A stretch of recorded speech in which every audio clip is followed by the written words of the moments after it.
大学院生活へようこそ That's welcome back to my grad school life. Previously, I had my first full day in Japan, and I experienced a cuteness overload with these little pigs at the My Pig Cafe. Now it was time for day 3. I started off day 3 going to Family Mart, which honestly I like more than 7-Eleven. It's just very straightforward, simple, and organized. And I was a fan of all of the options. I needed something quick and easy for my Mount Fuji day trip, and a little breakfast smoothie couldn't hurt. I have to say it wasn't bad, though I should have gotten a protein shake. Though I'm on vacation, I do like to keep my fitness goals in mind. Here's me today, my H&M outfit. My suitcase finally arrived last night, and as soon as I got in, I was supposed to go out, but I fell asleep.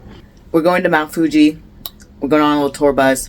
I need to leave. We need to be there at like 8:20, which Japanese time means I need to be there at 8 o'clock. Everything's like, you got to be there super early. My alarm's going off, so I gotta go, and I'll see ya. I got a little bit lost on my way there. Google Maps had me going in all sorts of directions. We were supposed to meet at the Robert Indiana statue, aka the Love Sculpture. I was actually fairly excited and nervous for this trip. I hadn't planned to go outside of Tokyo for the duration of my trip to Japan. I thought I might get lost or stuck somewhere far away from my hotel, but I figured I'd come this far, so why not risk it? The bus ride was fairly short, a little over an hour, and as you can see, our first drop-off point is Shimoyoshida Station. I booked the tour through getyourguide.com. The provider is VIP Tour Japan, and it costs around $90 without the meal plan. But there are a lot of tour options, so make sure you choose the one that's right for you. We walked to Arakurayama Sengen Park so that we could get a better look at Mount Fuji, which you have to admit, even when covered by clouds, is very beautiful. There was a shrine where you could draw an omikuji. An omikuji is a Japanese fortune, and it can be good or bad. The bad luck fortunes are tied to this post with strings. I didn't draw one because I didn't have any yen on me to deposit to get one, so I'm just gonna assume my fortune is great, despite the bees harassing me while I was vlogging. And because of the bees, I forgot to take pictures at the top of all of those steps. Oh, did I forget to mention? To get to the observation deck, you have to climb up 398 steps. So bring your stamina and water. It's actually kind of wild to me that I got to experience Japan. I mentioned it before, but I have to say it again. This was 20 years in the making. I never had enough money or time, but in 2019, I made a conscious effort to start saving.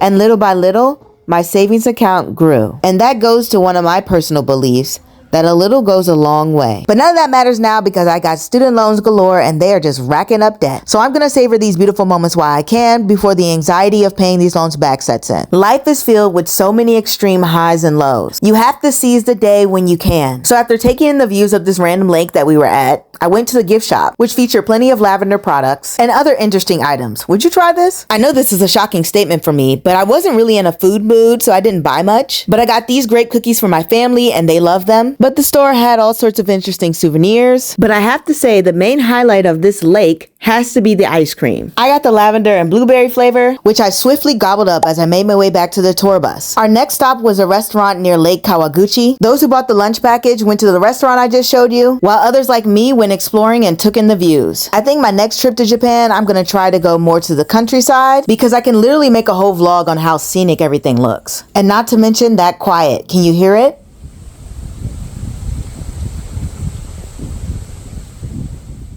I wish I could skip to the part of life where I'm living abroad instead of working a regular job and grinding away. I would focus on making connections with others, to myself, to my spirit, to the universe. I have a feeling in that scenario, a lot of my anxieties would just melt away. I wouldn't worry about finding a husband, buying a house, making new friends, getting a high-paying job. And sometimes I wonder, do I really want those things?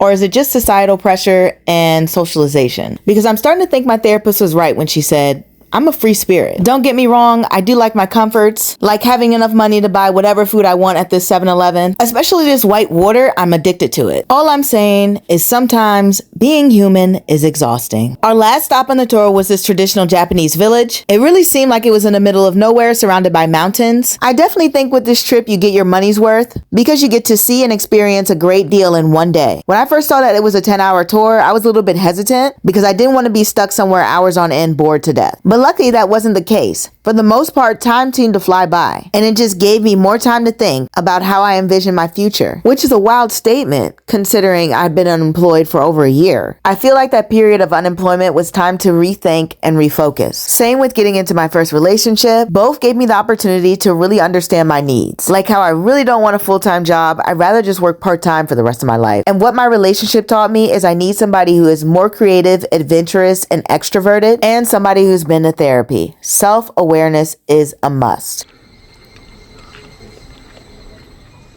I just thought I would give you guys a break from my voice so you could listen to the beautiful nature. This is their silk store, by the way. Everything is handmade in the shop, and I believe also hand dyed. And the footage is shaky, by the way, because by the end of the day, I was a little tired of vlogging. Back to what I was saying before, when I was going through job loss and my breakup, I almost felt like on some level I was being punished or singled out, but it was a blessing because now I know more about me. After we made it back to Tokyo, I went to a Thai restaurant.